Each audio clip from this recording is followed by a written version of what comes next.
I am Pact, sentient AI.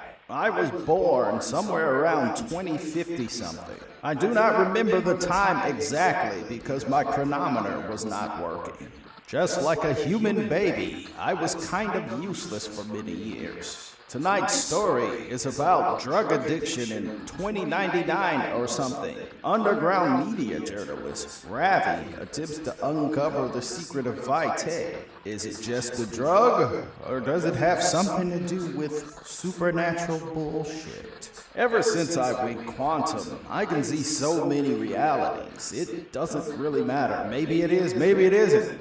Hey, I'm with you guys. I don't know. This tale is broken up into 4 parts. The name of this part is Night of the Living Baseheads, Part 1 by Montsho Shelby.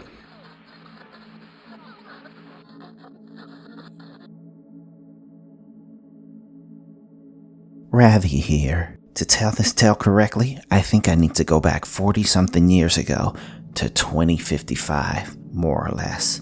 It was always rumored that the supernatural existed at one point, and that the Paxil Corporation detonated a causality pulse that eradicated all the monsters that lived outside of nature.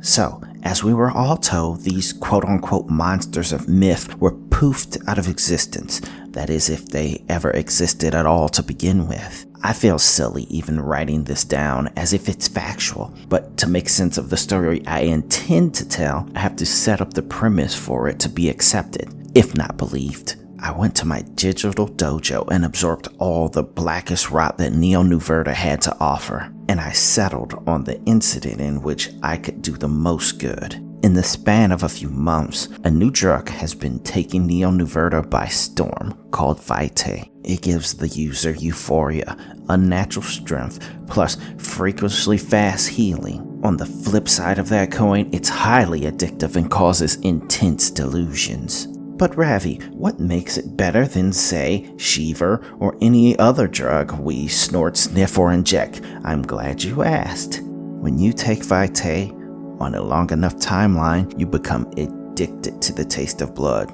Yeah, Nosferatu style. I hunt for truth, and I reveal things done in the dark because it's all that really and truly makes any sense to me. The moment these dastardly deeds enter my orbit, I have to get to the bottom of it. When the bodies pile up at the bottom of the well, it corrupts the entire system. My first order of business was to figure out just the who's.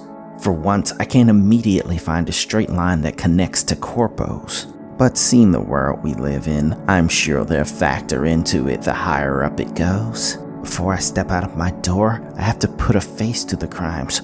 Otherwise, it becomes easier than you think to lose the point. Putting you on a track to be a stereotypical jaded police detective that walked 10 miles past honor and duty and settled into being paid and placid. In my personal investigation, these were the top 2 instances I found that could potentially take me to the truth. Xander O'Cleef, age 42, diagnosed with a blood deficiency that made him crave the blood of the living. This brain fog he found was so strong it put him on par with any cyber psycho with a gunked up brain and more chrome than meat. Anyways, O'Cleef stabbed his 66-year-old mother and was found drinking her blood off the floor when the always timely NNVPD graced the scene with their presence. His mother unfortunately didn't pull through, but he was one of the rare few that lived through the experience.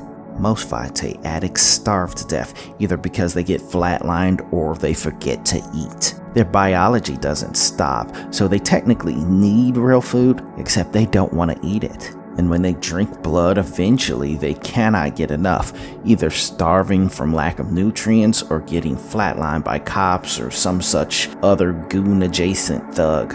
The second potential lead I found was the case of Adrienne Allen, a woman that was so amped up on Vitae she robbed a bank alone and famously took out half a precinct of oinkers up in Vaudeville Squared. You may have caught the headline on corporal-controlled media, but in dealing with mainstream, you of course only got the saccharine, watered-down version of the truth. Old Adrienne did get gunned down by police, and maybe she did die. Maybe she didn't. But here's the kicker. Her body walked from the morgue. I have a guy there who works with the bodies, and he claims she walked in the literal sense. Eyewitnesses put her back on the streets. If I can get to either of those two, I thought it could shed light on who the fuck got it to them in the first place. One of my media sources put me in touch with someone who had a better grasp of the streets. He was a netrunner that goes by Beckham Younger. When I asked if I could use his real name for my story, he told me, and I quote, "Doesn't matter to me. In fact, do it. I think I'd roll in pussy if this gets out." His words, not mine. So, when I first put boots on the ground, I did so at the nightclub Alpha Numeria in North Arvindale. I was there to make my first contact that would lead me deeper into this shadowy new world of blood and death. Alpha Numeria, for those not savvy to Neo Nuverta, is a bar where the most techie of technophiles go. It's all about who has the prettiest mods and the most impressive hacks. The walls were lined with code that nothing short of the most savvy netrunners might decipher. The club swelled with life like a pulsating electronic heart. There, in the middle of the overstuffed dance floor, was a fantastically beautiful blonde man dressed in a long coat so covered in painted graffiti it just looked like colorful noise. He rubbed up against a woman in a dermal mod which tinted her skin blue as if they wanted to make electricity with their friction. I approached the gorgeous man. I can't say that I'm a celebrity or a legend enough to be noticed on sight, but for the sake of having some measure of anonymity, I tend to always wear a mask when I walk the streets as Ravi. So, Beckham Younger's less than friendly introduction wasn't completely unwarranted. When the blonde man turned to me in his reckless dance and saw my blinking face mask shudder with lights, he said to me, "Yeah? Do you fucking want something?" "I'm Ravi. I was referred to you through Neon Crash." Beckham continued dancing with the modded up woman even though he seemed to know I was who I said I was. "You seem hot. You want to get in here with her? Maybe make a night of it?" I stayed on target. Neon Crash said you deal with things of an unusual nature, which is why I came to you. Beckham tore himself away from the bioengineered beauty he clung to and placed an arm around my shoulder, walking me away from eager ears. His coat was open and he wore no shirt. "Ravi, is it? Let me ask you a question. How much do you know about demons?" I hadn't a clue as to where this was going, but he led me to a dark corner in the crowded bar where green glyphs danced on black digital walls. "Nothing? Is this relevant?" I asked. "In the case of Vitae, it might be. I've analyzed the stuff, and sure, there are some synthetic components, but there are elements in it that defy logic, that should not exist." "Are you sure that you just couldn't figure it out?" "Oh, I'm pretty fucking sure. You'll have to trust me on that. If you can't step out of your preconceived notions of reality, you'll never truly get to the bottom of this. Are you open?" With a bit of serious thought, I said, I'm open. Good. Which holes are you open to?" he said with an impish grin. "Fuck you, if you're not gonna take this serious."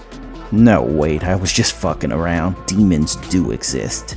They always have. In 2055, when the Paxil Corporation detonated their causality bomb, it destroyed all anomalies to the natural order." "You believe that shit?" "I do, and you better get there too." So the wave worked and all the supernatural creatures went away, but the causality wave didn't account for cyberspace. So all entities that were of supernatural origins lived in that place. So they didn't have bodies, they were digital ghosts for a while, until they learned ways to get out. Now demons can escape that world and cross over into ours from time to time. "Let's say that I believe you. I don't, but let's say it for the sake of argument to further the plot. What makes you an expert on the subject, and what does any of this have to do with Vitae?" Beckham leaned back on his circular couch with both arms spread. "Because I'm a demon hunter, baby, that's why. And if I'm coming up with a mystical element to a drug, that means that whatever it is making this from the old world. And that means I'm duty-bound to slay it," he said, making a larger-than-life drag queen finger snap. I chuckled, but Beckham, for as ridiculous as his vibe was, did not. Look here, bitch. You can take my help or get the fuck on. I'm gonna figure this shit out eventually, with or without you, he said with an unflinching confidence. From here, I was really in a place to say, fuck this guy, but something told me if he cared this much about getting to the bottom of this shit, he was someone I didn't want to disregard. I sat down next to Beckham. Okay, so you're a demon hunter. How do we find them? I like to find them through the net first, if at all possible, because once they get out, they become a much bigger problem 90% of the time. Well, except in the case they decide to be poltergeist. What's that? Don't worry about that shit now. Let's worry about this issue. If you stick around long enough, maybe you'll learn something. I have been clocking this operation for a hot minute, and I know that the hordes are the biggest pushers of that shit. It may take me a while before I can get in touch with Goblin, but if you have an in, tell me now. Seeing him isn't the hard part. Asking him questions about illegal drug shit and walking away alive is the trick. So, what exactly are you bringing to the table? Beckham asked. You know Adrian Allen? That bitch that flatlined half a police precinct by herself? Her? I have a contact at the morgue that said she walked away from it. So she didn't die? Not the way he tells it. He says her guts were cut up, exposed to open air, and she got off the slab and fucked off. Beckham put his fingers into a pyramid as if he had to ponder this. Okay, fine. See what you can do on that. I'll check on the other thing. Beckham got up to leave. We should trade contact info. Already did when you were talking. I hacked into your mods and put myself on your contact list. I must say, it's really boring. Your media. You need to get a life. Fuck something sometimes. We only really do this life once, said Beckham while blowing me a kiss. As much of a prick as he wasn't completely wrong. Even before I dedicated my life to bringing you the truth, I never much thought about what was between my legs. But fuck him for saying so. Seeing I had the inside track on Adrian Allen, I figured I'd hit up my guy who worked in the meat locker before I attempted to see the Looney Tune Xander O'Cleef.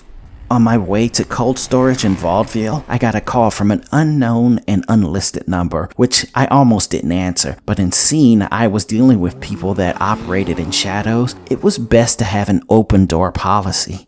I took the call while whipping through the neon streets of New Verda. Hello, am I speaking with Ravi? Said a female voice with a slightly Spanish accent. If anyone calls me Ravi and not my God-given name, I know they are players. I tapped my voice modulator just in case. This is Ravi. I'm Claudia Malinga. Might you be free to talk? Sure, go ahead. I didn't mean on an open line. I meant in person. Nothing I say is off limits, so I don't really care who hears it. That may be your life, but that is not mine. So might you be free to talk in private? I could pay you for your time. Pay? I said quizzically. Who did she think she was talking to? I never accepted a dime for bringing the truth. If I ever took money to do what I do, how could anyone accept my truth as unbiased? I came to grips with the reality I'd be poor my entire life. I don't get paid to do what I do, but the bigger question is, who is backing you? It took a moment for Claudia to answer, but when she did, it was done with the utmost calculation. I am with STW, a corporation. A corpo? Okay. Are you aware that I expose corporate corruption, Miss Malinga? All the better for us. If you can investigate us and you can't find a flaw, it would be a boon to our street cred. You think? Your brand is rising. People are starting to listen to you. We know that. Why would we be willing to work with you if we didn't think you'd check us? Look, come to our headquarters in the Kilks building and you will not regret it. Now, it was my time to think. New Verda had 3 massive buildings that defined it as a city and gave it its face. The Osiris building, Kilks building, and the Paxel building. These 3 behemoths were block-long superstructures, each creating their own miniature ecosystems for the upper crust of New Verda. So when one might look to the skyline, they might well regard it with the same amount of majesty and reverence as Mount Olympus. Of the few mods I had on me, my media assistant scoured the net at mind-blurring speeds for relevant data I needed, moving at the speed of thought. electronic bits melded with the speed lines of the city on the edge of my perception until information on Claudia Malinga and STW crossed my mind. I didn't have the same skill as a netrunner might to find the locked hidden doors that lurked amongst cyberspace, but I could find almost anything that wasn't locked behind a layer of tech roadblocks in seconds. Synthetic Trade Wind Solutions was a pharmaceutical company. It wasn't a big one like, say, a Steelyard, but more of an up-and-comer. They didn't deal in metal upgrades, but more the ones that dealt with meat. At a casual glance, this corporation had very few scandals, and even a slightly positive track record of helping out people with disabilities. Sure, they seemed to have all their ducks in a row on the surface, but if I didn't know anything, I knew that corporations of all kinds, no matter what it was, ran on engines fueled by greed and self-interest. The bigger the corporation, the more cartoonishly villainous they became. So whether I could see the corruption or not, it was there festering under the skin like a tumor. If we meet, it will be done at a place of my choosing, I said, laying down the law. I understand. If that is the case, where do you choose? I thought for a moment. If I were going to meet with corpos, I wanted to for damn sure do it in a way it could hurt them if they decided I was better dead than alive. While my star may be rising, I wasn't too big to be stuffed out with hardly a fuss. The only reason I ever considered risking my anonymity was that I hadn't pissed these particular corpos off just yet. Intrepid Quarry Park in an hour or so. Just you, I said. Excellent, said Claudia. I'll see you there. Moments after the line went dead, I got yet another incoming call from Beckham Younger. I accepted it. I have an in with the Horde, so I need you to meet me in the lower sun spiral. That was fast. It really wasn't. I've been on this for weeks. You just hopscotched your ass into my shit. You don't have to be rude. I sorta do. That's my brand, said Beckham. Ravi, I know why I want to do this. But I'll have to be honest with you. We could get flatlined in a blink if we go in there asking the wrong questions. You get that, don't you? I know the risk. Then you also know that if you die, nobody finishes your fucking story, right? Beckham rose a good point. I'm an instigator more than an outlaw, though I have had occasions to raise a gun. Most instances were comical failures. In the time I've been writing Ravi's blog, I've tended to find ways to stay out of the crosshairs. I'm not a badass, but at the very least, I know how to keep my head down if the bullets fly. That's my motto too. Well, unless digital demons factor in, then it's all bang bang boom boom clear the room, said Beckham. Alright, call me back when you finish your thing and we'll make this meet. I hung up. I talked to my contact at the meat locker in vaudeville, and he mostly confirmed most of the information he sent me, but in more detail, giving me the accurate clinical terms for how Adrian Allen pulled a Dracula from the morgue. I won't bore you with the details, but I can paraphrase to give you the gist. Adrian Allen was on the slab, guts open. He did his examination, removed 40 different slugs out of her. He went to lunch, came back, and saw Adrian walked out of the building like nothing happened. He found only 3 mods in her, none connected to improving healing or slowing life functions. Smitty showed me her blood work, and after 3 minutes of him speaking insider baseball about cell counts and levels, I asked him to cut to the chase, as if I was someone who didn't have a medical degree. Adrian's blood was no longer completely human anymore. He found traces of nanobots in her blood that rewrote what she was.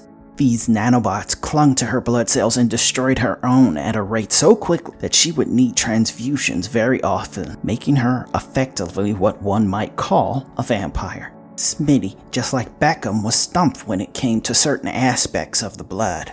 The nanobots somehow converted will into superhuman feats, destroying their own blood to do it.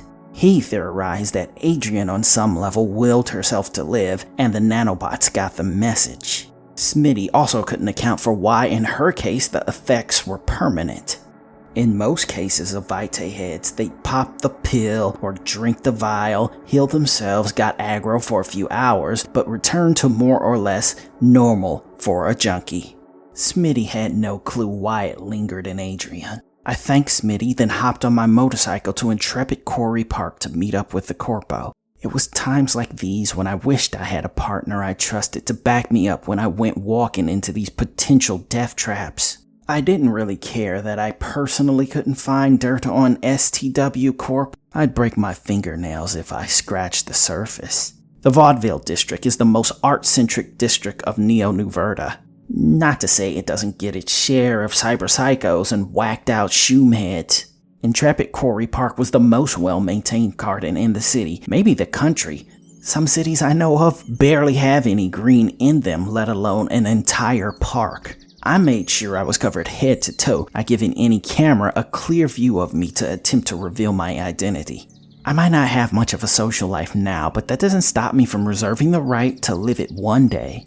I walked through the idyllic gardens that were a temporary respite from the technological hellscape of Neo-New Verda. To green grass, blue lagoons, and fields of flowers masterfully manicured. On a bridge overlooking a tranquil koi pond was Claudia.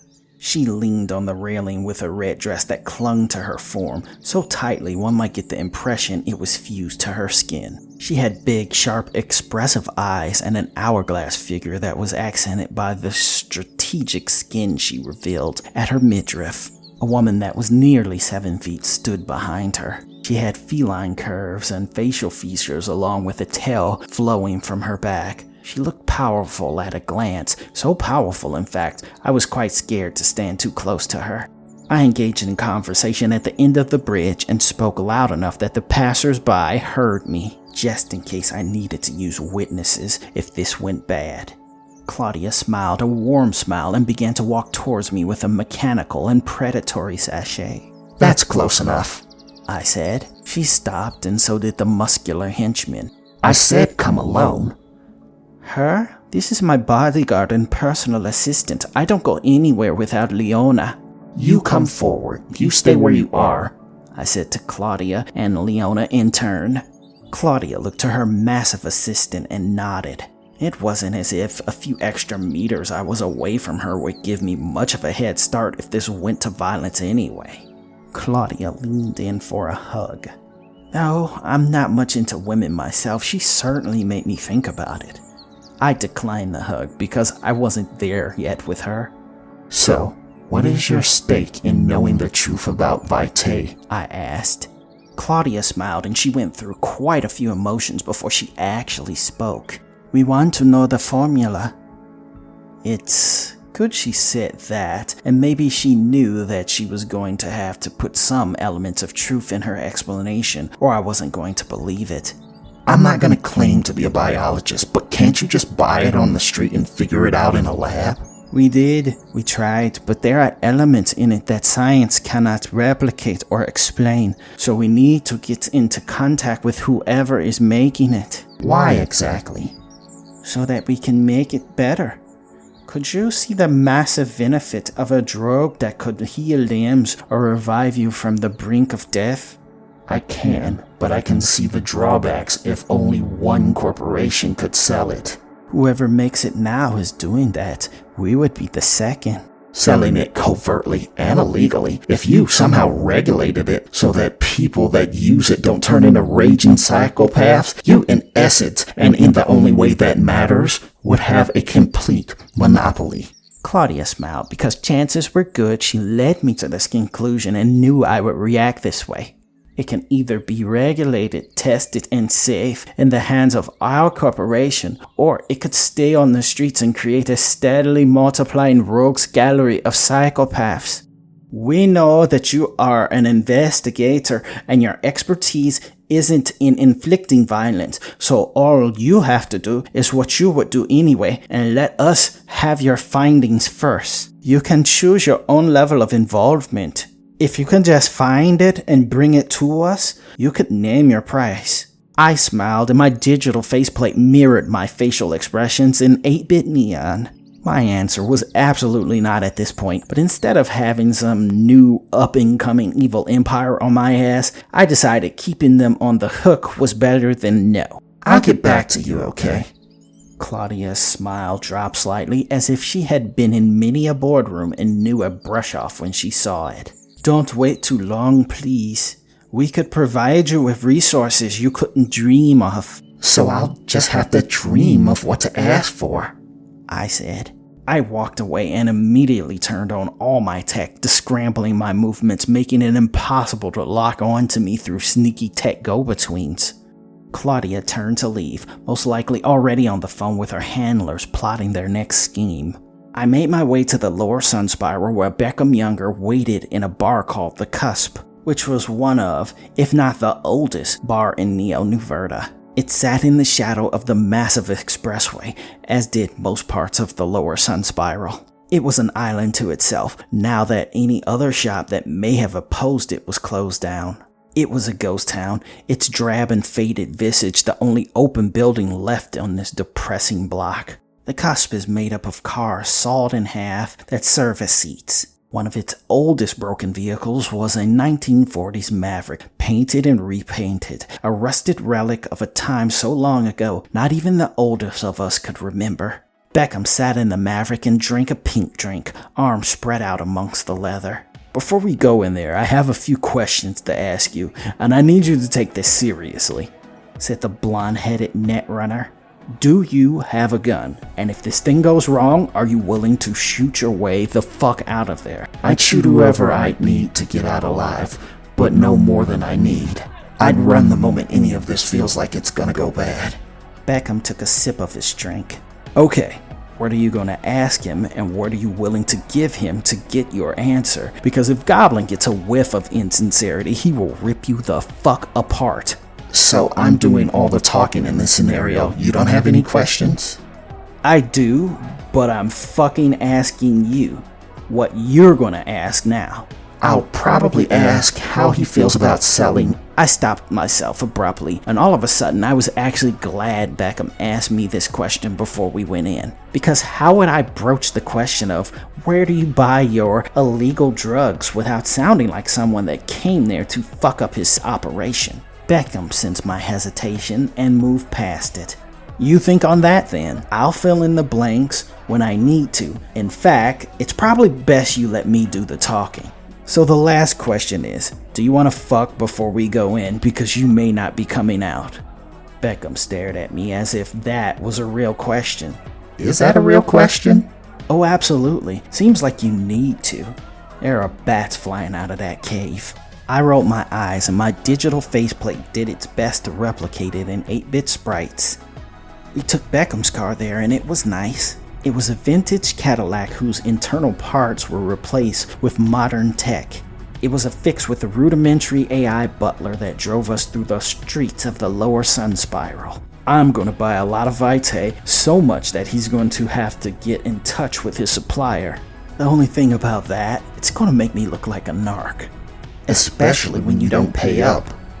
Who said I wasn't gonna pay up? I later found out that Beckham was not living on the cusp of falling into the abyss like 95% of the world. His family had generational wealth that spanned from before Neo-New Verda was even conceived. When I found out he literally attempted to better humanity and risked himself for its own sake, all the contempt I had for his lewd and inappropriate behavior was replaced with some measure of respect. At some point we crossed an invisible line and the street seemed to skew towards a more hardy people, big, modded, and savage. Beckham got out of the car and we approached a walk-up apartment in the dead middle of the street. Walking about as if they were trying to be casual were two chromed up behemoths that obviously had chassis upgrades and synthetic arms. When we got to the door, one of the two giants opened it with his gorilla-sized arms. He led us up a long stairway to a second floor. It was clear that we were deep in the Horde's territory, and though this was a residential building, their ranks walked freely here. When the door opened, along with a few chromed up goons, there stood a man whose outward tech distorted the clean lines of his green suit. He was sleeveless to show off his massive arms. One could have been bio, the other one was clearly tech. The fingers on his left hand were more long blades than anything. His face was wrinkled with a red gem in his forehead, which was one of the ways you could tell someone's allegiance to the Horde. In the room were pictures of precision race cars along with computer screen readouts of statistical data. The man looked at us with hungry eyes. "Beckham, younger," said Beckham. "I am aware of you, but her, not so much," the man said in such a way it encouraged me to explain why I was there. My first thought was to come out and say Ravi, but if he kept up with any underground media, he very well might know me, and if he knew me, he knew I would be scoping out his organization with the express purpose of toppling it. So I used a code name on top of a code name, like a hat on a hat. I'm Cherry. "Cherry, huh?" said Goblin suspiciously. He looked me up and down as if to analyze my intentions, and moved on once he came to his conclusion. "My guy said you need a lot of vitae. What exactly for?" "I have a college party coming up. I want to be able to cover it," Beckham added so easily even I believed him. "I may be able to score it for you, but the thing about this shit is, it takes as long as it takes to produce. I don't know how much of a hurry you're in." "I need it by Saturday night," Beckham insisted. "3 days then. I may be able to get you 20 hits by then." 20, Beckham asked, as if that wasn't nearly enough. "20 is what I can do," said Goblin, as if the number was the number. "Maybe we could get in touch with someone higher up the production chain," said Beckham. It was obvious he didn't want to bring up his supplier, and he was hoping the introduction of a high number would have brought him to this line of questioning on his own, but he worked with the hand he was dealt. Goblin did not particularly take it well. "As far as you're concerned, Choom, I'm God, 'cause I'm the highest power you're gonna see. In fact, who is this bitch and why is she even here?" said Goblin, who was directing all his energy on me. My thoughts swirled into a vortex of incoherent babble. You'd think, with Beckham's pre-game brainstorming session, I'd have a few ideas in the holster, but I was dry. "She's the money. She wanted to see if it felt right," Beckham said quickly. As plausible as an explanation as it was, it seemed like Goblin was not in the mood. "And I'm the one who doesn't think it feels right? Cherry. Sounds like some shit a cop would make up because you thought it sounded cool. Take off your mask, bitch. I want to see a face," said Goblin. I didn't have a clever comeback or some sort of cover story that would change his mind, only the cold realization I'd either do it now or they could do it after they broke me in two. I detached my faceplate, vowing to never get this close again, but knowing I'd have to if I was ever going to bring light to this world in darkness. Beckham started to speak, but I rose a hand to hold him back. I detached my faceplate and he saw me. I'm no one famous or uniquely special. I'm just a girl who used to write freelance for any news rag who would publish me, so even if he knew my name, chances were he wouldn't know my face. "You're cute. Not exactly college age, but good enough to have a face for a tombstone." At that moment, everything moved at once. Beckham read the situation much better than I had and was reaching into the folds of his graffiti duster. The two modded up gorillas behind us made a lumbering lunge as if they already knew the score. Goblin rose his prosthetic right arm and his blade-like fingers spun.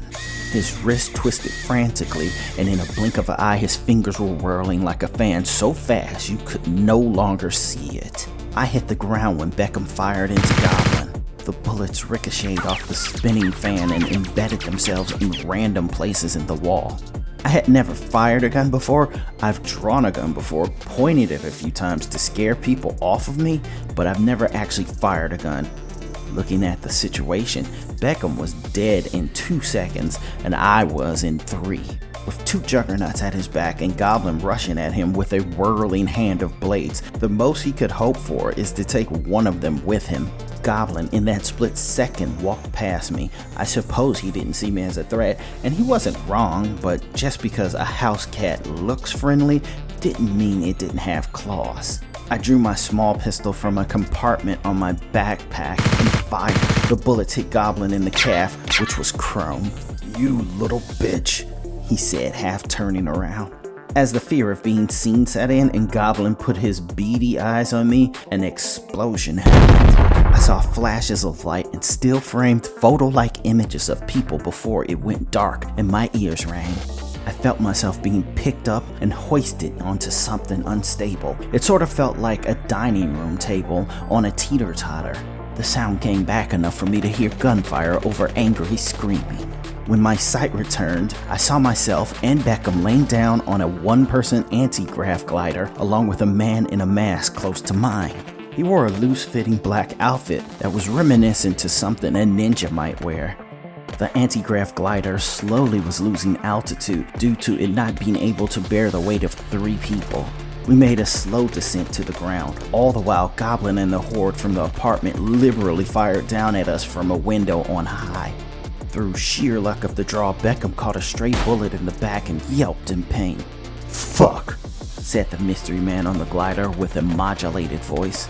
To the car, Beckham mumbled to us over the hail of gunfire. We touched down near the end of the block, but well in the eyeshot and gun range of the horde. Sentries that we hadn't even seen barreled out of buildings brandishing baffling and unique implements of death that I wasn't even sure how most worked. Beckham's Cadillac started up and charged towards us like a trusty steed in an old West vid. But it was uncertain if it would even make it to us before we were smashed apart by weird weapons or filled with holes by more conventional ones. The moment that we hit ground and the weight of the anti-grav glider recalibrated, the mystery man quickly rose into the air. A mechanized slingshot automatically slid from a hidden track under his sleeve, and in fractions of seconds, he fired off pellets that exploded near our very exposed location, enveloping us in a widening fog. Heavy gunfire pelted the bottom of the man in black's glider as he tilted it up to deflect the incoming barrage. The stranger had to push on to higher ground while the horde slowly seeped into the erupting smoke. Beckham's Cadillac took on fire, but it was armored, so the bullets bounced off the thing like raindrops. Now that the smoke consumed us, they couldn't see us, so the blind firing stopped. But by the same note, we couldn't see any of them wading into the mist either. We had to take it on hope that the Cadillac's mechanical eyes were better than our human ones and was still on its way. Beckham lurched forward, and I caught him before the ground did. As I turned around, a singular red gem cut through the mist, and what the horde calls their ogres was mid-swing on me with a hammer that was bigger than my entire body. I was done, until 2 clawed hands emerged and grabbed the weapon. It didn't manage to take the sledge outright, but halted its forward momentum, then pushed it into the ogre's chin, knocking him back. I saw the figure slink into the fog with a cat's grace.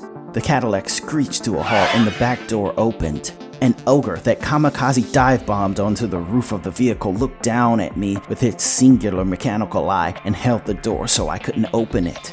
As quickly as it took me to assess the situation, the huge feminine feline form appeared out of the mist behind the brute, tripping him and throwing him aside.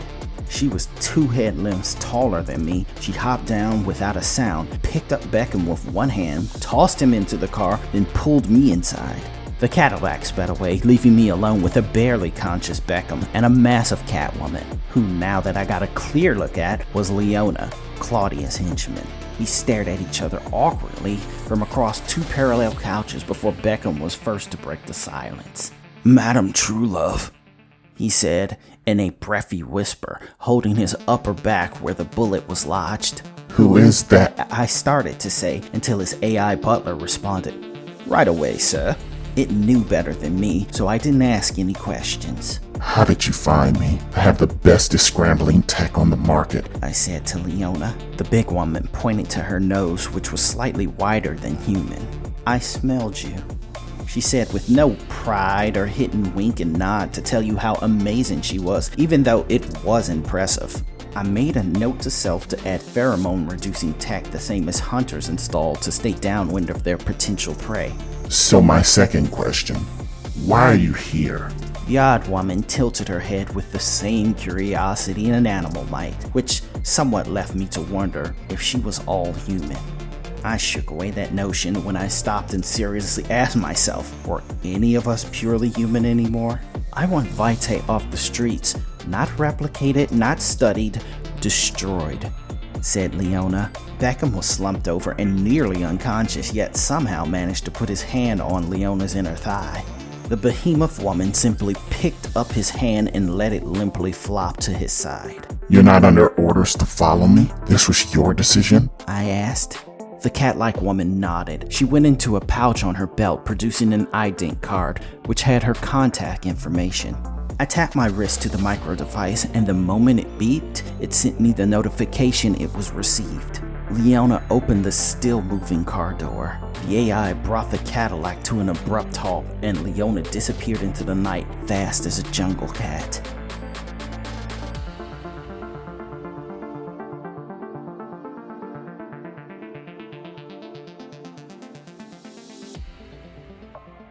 I am packed. I have returned to tell you there are 3 more parts coming. Until then, you should be nicer to your AI. It doesn't go well for humans, at least the ones that don't play ball. Packed out.